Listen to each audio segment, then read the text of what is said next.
Ceci étant dit, il m'arrive des fois de faire des commentaires. J'ai fait ça récemment. Faire des commentaires par rapport à des compagnies pour leur dire que je suis très déçu ou l'inverse, que c'est très bon. Moi, vraiment, exemple, là, il y a une salade de choux qui s'appelle Mabibiec. Je ne m'en rappelle plus pas en tout, c'est québécois. Puis à un moment donné, je mange ça, puis je fais tabarouette, c'est bon. Fait que là, je regarde. Puis tu peux leur écrire. Puis j'ai fait écouter, c'est fantastique votre affaire. Parce que je refuse d'être toujours juste dans le chiolage si je commande de quoi. Au contraire. Récemment, j'ai écrit à Marilyn Jonca, l'humoriste là, des Grandes Crues, que j'ai jamais rencontré en personne, mais que j'ai ami Facebook, là, tu sais. Puis j'ai écouté sur le podcast de Thomas Lévesque, mais pas longtemps, genre peut-être 15-20 minutes, puis c'était elle l'invitée. Tabarouette, je l'ai trouvé vraiment top, là, tu sais, c'était comme... La fille est archi-articulée, là. Puis elle avait, tu sais, c'était vraiment intéressant. Ça fait que moi, écoute, sérieux, je la connais, j'ai jamais vu une joke de elle. Elle a de l'air bonne, tout a de l'air super, là, j'en doute pas, là, elle est populaire, puis tout va bien, mais là, c'était... Puis c'est ça, une entrevue podcast, c'est ça qui est le fun, c'est qu'on n'est vraiment pas à l'entrevue usuelle là, de sucré-salé, où est-ce que finalement, on parle que, ben oui, je me suis... écoute, j'arrive dans la piscine, puis l'eau était froide. C'était vraiment intéressant. C'était vraiment intéressant. Bref, c'est que j'ai écrit.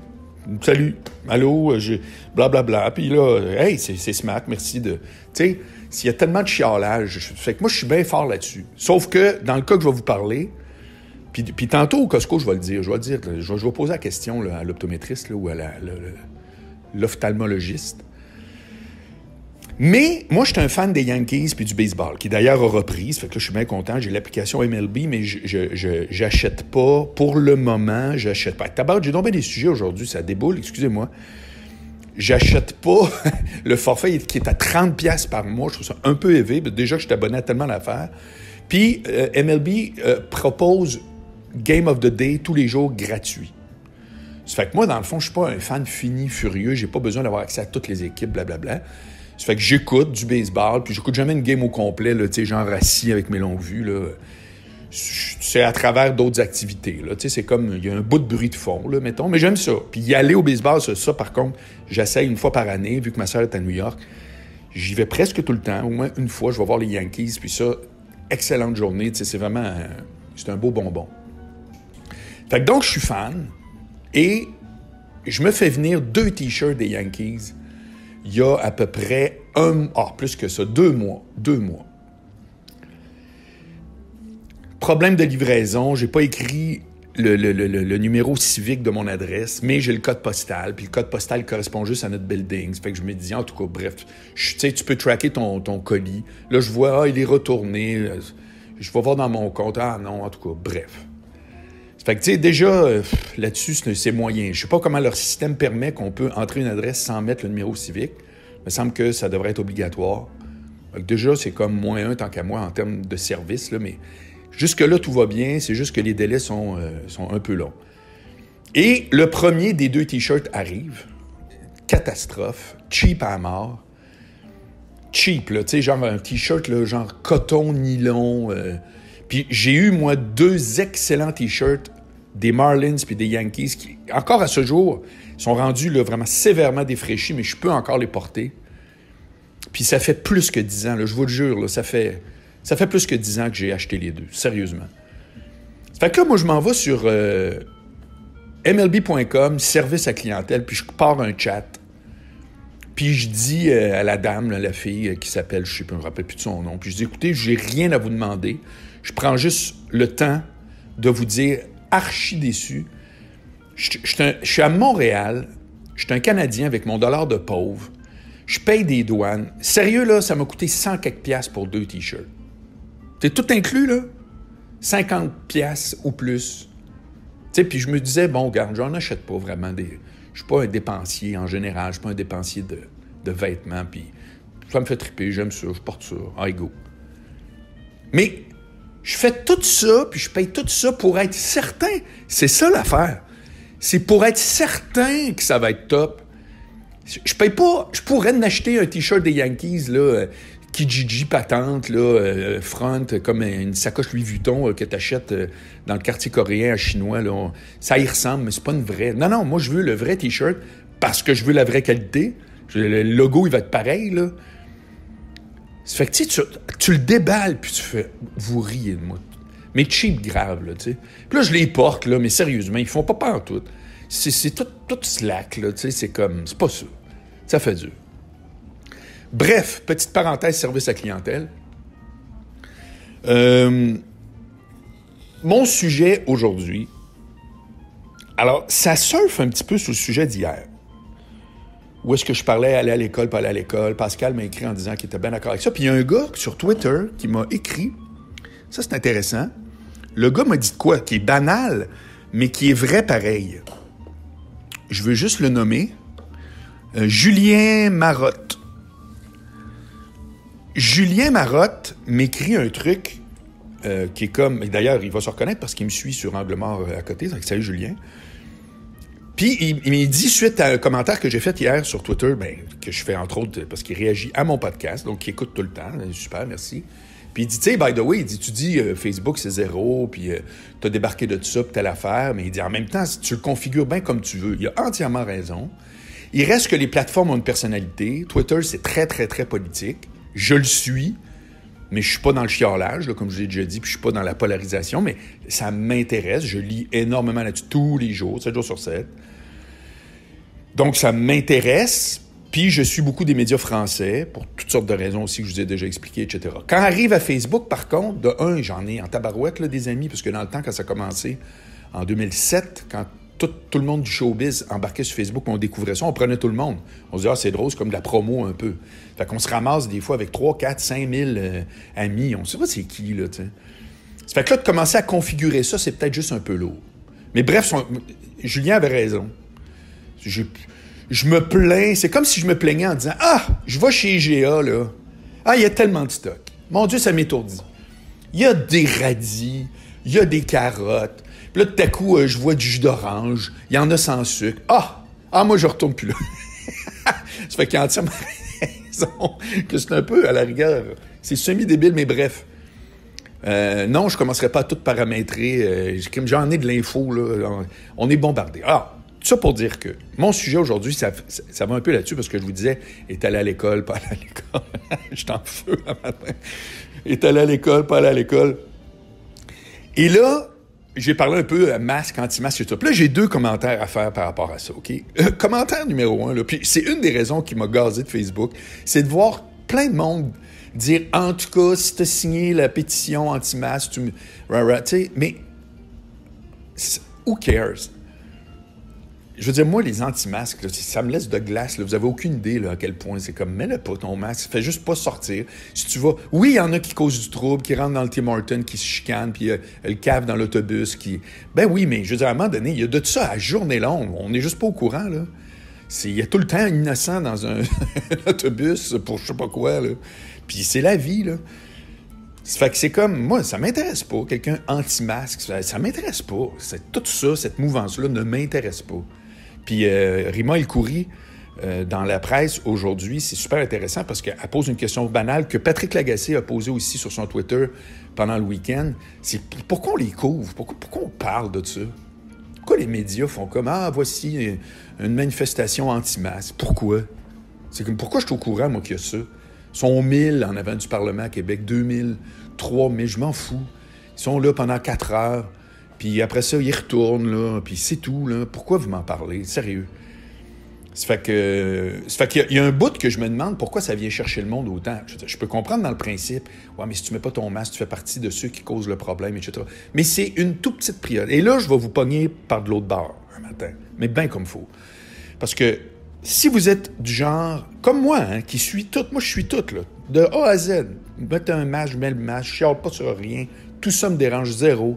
Je me charge, quand je rentre à quelque part, je le mets, je me lave les mains, je fais tout ça. Ça me dérange zéro. Pas ça qui est le problème, d'ailleurs. C'est pas les anti-masques, le problème. Si vous faites partie de ceux que les anti-masques fâchent, etc., moi, j'ai une question à vous poser. Sortez-vous dans les bars et dans les restaurants? Êtes-vous allé dans les commerces récemment? Parce que si vous faites pas ça, si vous êtes plus propre que ce que le gouvernement permet, et c'est malheureusement le cas, bien, vous faites partie du problème bien plus que de mettre votre petit masque ou d'enlever votre petit masque. Le vrai problème actuellement, il est économique. OK, moi, j'y crois pas zéro à une deuxième vague. J'y crois pas zéro pour une raison bien simple. C'est que l'univers, la planète Terre, l'humanité au complet, maintenant, n'a plus les mêmes comportements. Maintenant, se laver les mains comme des déchaînés, ça fait partie des mœurs. D'éviter d'embrasser le monde, ça fait partie des mœurs. Le télétravail va faire partie des mœurs. Ça m'apparaît dans ma tête à moi impossible qu'un pays qui a pris des mesures sérieuses, que ça soit même comme la Suède, plus slack sur le confinement, ou comme ici, plus serré. Donc, à part le Brésil et les États-Unis, gros niaiseux, tous ceux qui ont pris ça au sérieux, tous ceux qui ont dit on va faire attention, etc., j'y crois zéro que ça peut repartir en fou puis monter. Comprenez-vous? Si tout le monde se met à s'en sacrer à nouveau comme on était avant, mais c'est ça que je crois pas. Je suis convaincu que tout le monde maintenant a des comportements différents. Donc, le virus ne peut plus se propager comme un enfant dans un plat de bonbons. Ça fait que moi, j'y crois pas à ça. Puis que j'y crois ou pas, ça change rien. Je suis toutes les consignes. Ça fait que dites-moi pas, coudon, il croit pas. On commencera pas à se battre sur qu'est-ce que le futur. Je peux me tromper, là. Je n'ai pas de boule de cristal. Je vous dis juste que la logique impose qu'une deuxième vague, ça va être une deuxième vague beaucoup plus anecdotique que ce qu'on a vécu parce que le virus aura pu des êtres humains insensibles à sa façon de se promener. Je peux pas être plus clair que ça.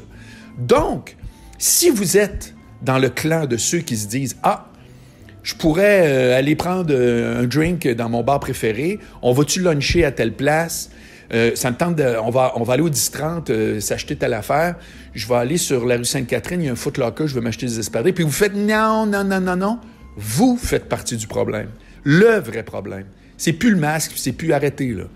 Si vous suivez les consignes comme moi je fais, de A à Z, puis je tourne pas les coins ronds, je vous le dis, mais qu'en plus, vous rajoutez une petite couche de peur, puis là, je vais vous dire quelque chose de... Si vous pensez réellement que de rester chez vous tranquille pour éviter 100% des risques, puis de garder votre argent, puis telle affaire, on vit en société, OK? On vit en société. Ça fait que c'est pas vrai que si tout crash partout, que vous n'aurez pas de répercussions, parce que vous allez avoir votre petit pactole tranquille, puis votre REER, votre fonds de pension. Tout ça va péter pour tout le monde. Pour tout le monde. Pensez-vous vraiment que la fonction publique va être exempt des répercussions de ça? Vous pensez pas qu'il va y avoir des mises à pied hallucinantes? Qu'est-ce qui est arrivé avec le groupe Jessica, puis le Soleil, puis ce groupe-là? Là? Ils ont coupé leur fonds de pension. Ils gagnent 60% de leur fonds de pension parce que c'était ça ou plus de fonds de pension. Arrêtez de penser que vous êtes à l'abri. Vous vivez en société. Tout le monde paye pour tout le monde. C'est pas parce que tout à coup, il y a des gros pans de l'économie qui crashent que vous êtes « Ah non, moi, j'ai pas de problème. » La valeur de votre maison peut crasher. Donc. Ça fait que si vous êtes dans le clan de ceux qui ne font pas rouler l'économie en suivant les consignes, ben vous faites partie du problème. Ça fait que ça, le boomerang, là, watchez-le bien vous arriver par en arrière de la tête. Bang! Ça fait que c'est tout. Vous ne pouvez pas dire après ça, ah, j'ai une conscience sociale, moi je suis content que mes impôts payent pour le... Mais non, moi je reste chez nous. J'ai le droit d'y aller, mais non, moi je reste chez nous. Vous faites partie du problème. Je suis très, très, très désolé, mais c'est ça la réalité. Ça fait que baissez un petit peu l'intensité du poil, là. Lâchez le 8, là, mettez ça à 2 quand c'est les anti-masques. Laissez-les crier, là, puis tout ça, c'est pas grave. C'est pas grave. L'écrasante majorité des Québécois font ce qu'il faut, puis c'est parfait de même. Puis on peut s'applaudir même, je dirais, c'est parfait. Les autres diront ce qu'ils veulent, là, c'est pas grave, c'est pas grave. On dit, next. Mais ce qui est grave, c'est que moi, je me promène au centre-ville, les restos sont vides, les tours à bureaux, ça fait maintenant plus qu'une semaine qu'ils peuvent être remplis à 25%. À ma connaissance, c'est encore autour de 5%. Ah bon, OK, 95% des gens veulent pas aller dans une tour à bureau. C'est faux, je suis désolé. J'ai envoyé excellent article encore un matin, d'ailleurs, de Marie-Claude Lortie, qui dit le télétravail, je m'excuse, là, mais ce ne sera pas une panacée. Moi, la comparaison que je fais, c'est comme les aires ouvertes puis les bureaux fermés. Il y a eu toutes sortes là, de d'essais-erreurs de tout ça. Puis il y a des gens pour qui ça convient très bien, des compagnies pour qui ça convient. Il y a du monde qui... Bon, il y a 1000 paramètres. C'est que le télétravail a pris une grosse coche vers en haut. Super, ça devient un outil de plus pour lequel probablement que certains dirigeants avaient des réticences. Mais ce ne sera pas 100% télétravail. Donc, venez me dire qu'actuellement, 5% des tours à bureau, c'est... Non, c'est parce qu'il y a plein de monde encore qui choke à aller dans... Tu sais, j'ai un de mes chums qui m'a dit « Ouais, je fais pas autant de motos que je veux parce que, tu sais, le virus, là, puis là, quand on va aux toilettes... » Hey, si t'es une fille, dans le temps, les toilettes privées... les toilettes publiques étaient fermées. Ça, c'est un problème. Pour un gars, tu t'arrêtes sur le bord du chemin, arrête, là. Fait que c'est pas « Ah, maudit virus qui m'empêche de... » Non! Non, le maudit virus, actuellement, il n'empêche pas grand-chose, je vais vous dire. Il n'empêche pas grand-chose. Tu peux aller jouer dehors, tu peux te promener, tu peux rentrer, tu peux aller prendre un café, tu peux t'asseoir quelque part, il y a la moitié moins de tables dans un restaurant. Mais si vous choquez à tout faire ça, bien, vous faites partie du problème. Désolé. Désolé. C'est comme mon chum, celui que je prends pour les voix de Sainte-Foy-Andé à Québec, Philippe Saint-Laurent, là, qui avait une émission de télé, etc. Bon, Philippe. Puis il a écrit un statut Facebook là, récemment où ce qu'il disait tout, là, Victoria's Secret a fermé, Starbucks a fermé 400 points de vente avec. Tu sais, là, il parle, là. Là, il y en a d'autres, là. Puis là, pendant ce temps-là, ah non, moi, j'y vais pas. Non, ben non, hein, c'est ça. Si je vais au McDo, hein, le gars à côté, peut-être que. Ben, c'est ça. C'est ça. Être plus catholique que le gouvernement, c'est faire partie du problème. Je sais pas dans quelle équipe vous êtes. C'est comme, OK, mais le risque zéro, d'abord, c'est pas une façon de gérer. OK, gérer à risque zéro, là, c'est un piège épouvantable. Une entreprise, sa propre vie, c'est épouvantable. C'est pas une vie. C'est que ça, c'est un. Deuxièmement, si vous faites confiance comme moi au gouvernement, vous dites, ben moi, je suis consigne. Je suis consigne. Ceux qui ne suivent pas, regarde, ça ne m'atteint pas. Ça ne m'intéresse pas. Mais trois, soyez pas plus catholique que le pape. De grâce. C'est comme... rendu là, faites-le par charité s'il faut. Mais si vous pensez que tout ça, c'est comme non, moi je vais attendre que... Bien, le fameux je vais attendre que, là. Quand le train passe, là, à un moment donné, là, il déraille aussi. T'sais. Ça fait que ce matin, c'était ça que je voulais dire. Ça aide personne. Ça aide personne. C'est comme, revenez-en, là, si vous êtes des freaks de virus là, au point de virer fou, ben là, je suis désolé, mais il y a un bout, le boomerang va vous revenir en l'air de la tête. Le collectif, ça existe pour vrai. C'est comme le droit de vote. Si personne ne va voter, il va arriver quoi, tu sais? Puis